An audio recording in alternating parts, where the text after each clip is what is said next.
Niseme imekuwa furaha kubwa kwa sababu kwanza tumetoa mwiko kwa Benjamin atoki Mkapa. Kwa Mkapa atoki mtu. Hapa katikati tulikuwa kidogo tuna mapungufu kwamba walisha tuzoea watu kwamba kwa Mkapa wanatoka. Sawa? Kwa hiyo leo tunasema tumetoa mwiko, kwa hiyo sasa hivi yote atakayetua hapa kwa Mkapa. Ile zama zetu kwa Mkapa atoki mtu imerudi tena upya. Imerudi upya. Leo ya Mkapa imerejea tena upya. Kabisa imerejea mpya, imerejea upya kwa sababu ya usajili mpya wa dirisha dogo.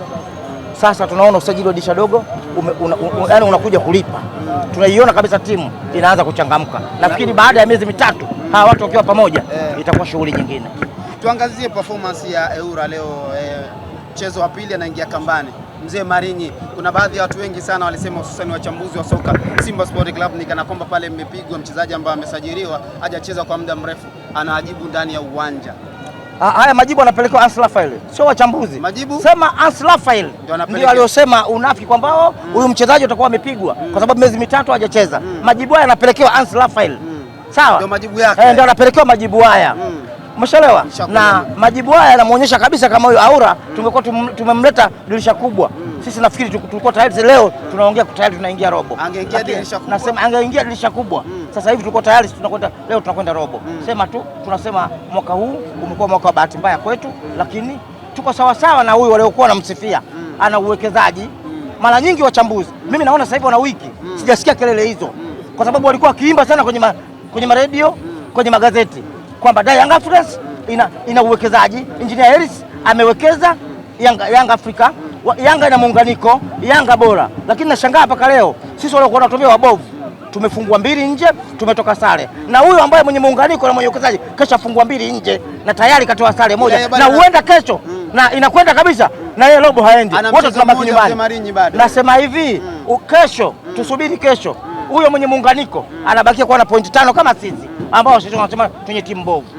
Sawa, waelewe kabisa kwamba Yanga au timu za Tanzania huwa zinatembelea nyota ya Simba Sports Club. Bila Simba hakuna mpira nchi hii. Umeona mwenyewe. Bila Simba hakuna mpira nchi hii. Umeona mwenyewe. Wamechuta sisi wabovu, tumekubali.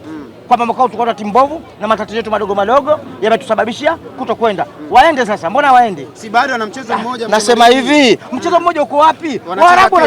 Waarabu wanacheza Mwarabu kwa Mwarabu. Hivi kwa akili yako unafikiri kabisa Waarabu wanafungana kesho? Wale wanagawana pointi tu.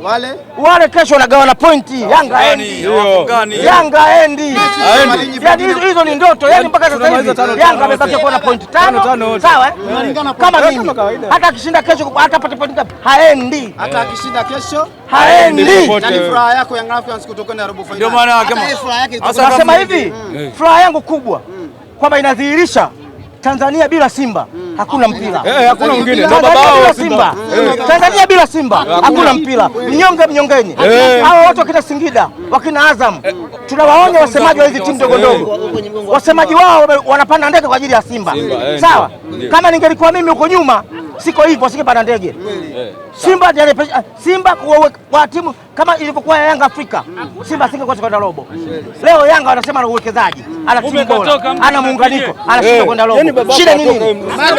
Kama mimi bila migogoro na kwa pengine matatizo madogo ya usajili, siwezi kukosa kwenda robo na timu kama ile. Timu imetulia.